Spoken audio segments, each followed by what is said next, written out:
Hacısan, anam Xədicə, bir vaxt oğlum deyən dilinə qurban.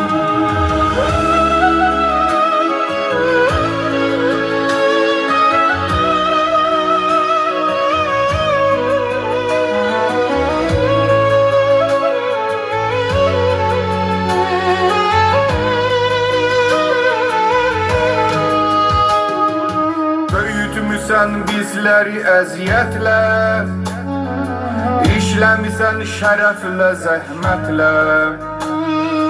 Qayğı ki anam sənə rəhmət olsun, baxıram indi məzar və həsrətlə. Qara olsun üzün ey qara torpaq, evladının yoxdur silən göz yaşı.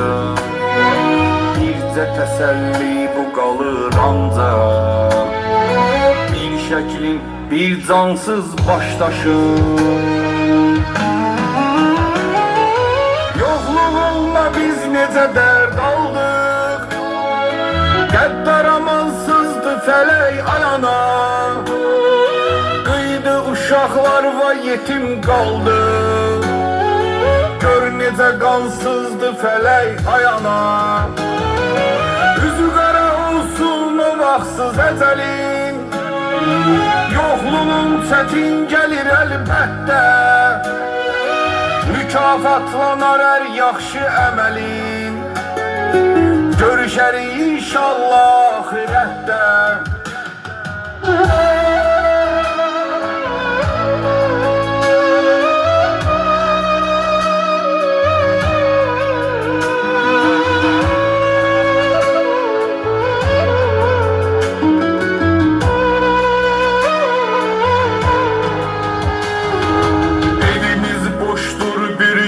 Dərd qubar, qayğını mən indi alım kimdən? Kaş əlimdə olsaydı ixtiyar, qurban edərdim sənə ömrümdən. Atamızın ölümü sənə dərd oldu, onu düşünəndə gözlərim doldu.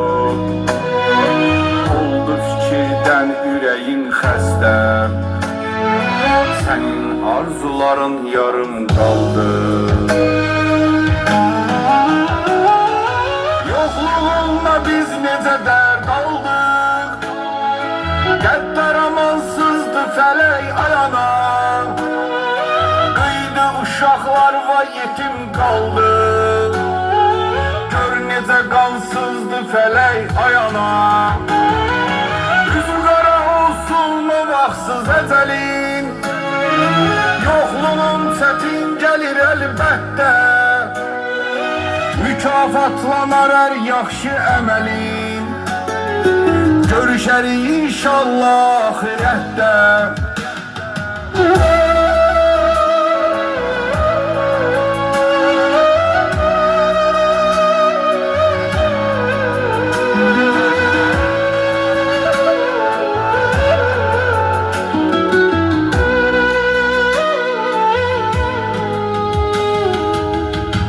Çox sağ olun, minnətdaram dinlədiyiniz.